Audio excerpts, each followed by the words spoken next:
Hello, I'm Dr. Akanksha from Dua Old Age Caring Institution. Today we are going to have a brief introduction and discussion about dementia. Dementia एक बीमारी नहीं है, ये एक शरीर का जो हिस्सा है दिमाग उसका एजिंग डिसऑर्डर है। ऐसे दे सकते हैं कि ये कई लक्षणों का समूह होता है, एक सिम्टम लाइक सर्टेन सिम्टम्स का ये एक कलेक्शन है। क्यों होता है डिमेंशिया?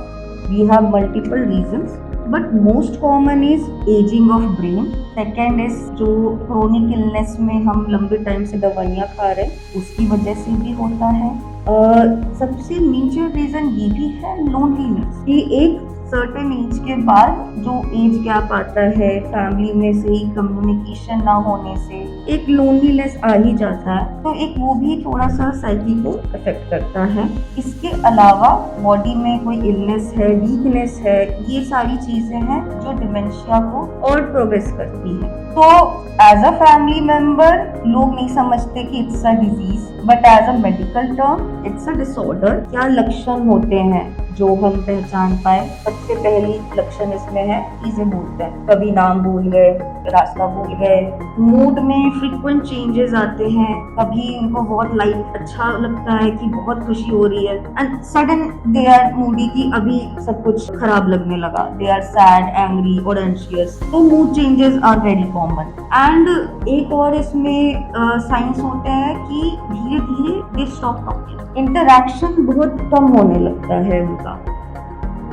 डिमेंशिया मोस्टली जो अफेक्टेड होते हैं लोग, जैसे आज क्या खाया वो भूल जाएंगे, बट अगर 10 दिन पहले का इफ यू आस्क देम कि कहाँ गए थे वो उनको रिकॉल रहेगा। एक मोस्ट कॉमन सिम्टम है रात को नींद ना आना। हमें लगता है कि उन्हें रात में नींद नहीं आती क्योंकि दिन में सोते हैं, बट वो भूल जाते हैं कि सोना है। वो रात भर एंजाइटी में रहेंगे या डिप्रेशन में रहेंगे, कुछ भी कभी कभी कुछ भी वो बात करते रहते हैं, बट दे फॉरगेट। आपने खाना खिलाया उनको एंड थोड़ी देर में दे विल फॉरगेट कि आपने उनको खाना खिलाया है, या फिर आप नहीं भी खिलाओगे और उनको लगेगा कि वो खा चुके हैं। तो ये छोटी छोटी मोमेंट्स होते हैं जो वो रिकॉल नहीं कर पाते। तो ये भी एक कॉमन साइन है कि डिमेंशिया की तरफ जो पॉइंट आउट करता है। कुछ चीजें होती हैं जो हमारे डे टू डे रूटीन की होती है और वो धीरे धीरे भूलने लगते हैं, जैसे कि खाना निगलना कैसे है, क्या बोलना है, वर्ड्स भूल जाते हैं, या फिर वॉशरूम जाना है तो यूरिन पास करने में उन्हें दिक्कत आती है एंड उनको आइडिया भी नहीं होता कि ये सारी चीजें हमारे साथ हो रही है। अधिकतर लोगों को ये लगता है कि दीज आर नॉर्मल थिंग्स, कि ओल्ड एज में होता ही होता है, बट सर्टेन चीजें हैं जो कि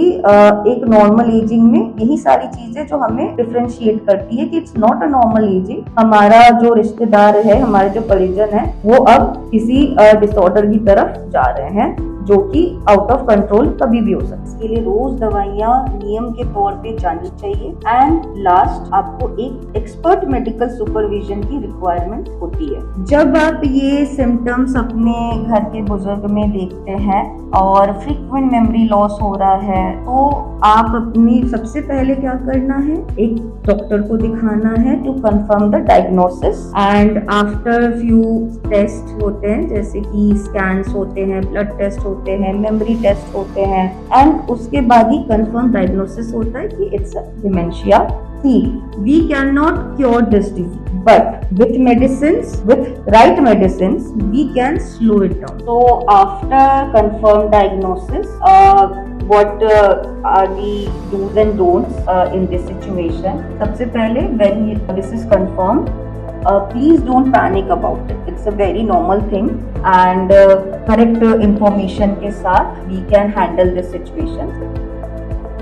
सबसे पहले होता है कि बी पेशेंट। बहुत ही आपको अपना काम रखना है इस सिचुएशंस को हैंडल करने में। सेकेंडली है कि हमें एक रूटीन बनाना होता है टू रिमाइंड देम रोज की चीजें। तो this is a brief summary about dementia.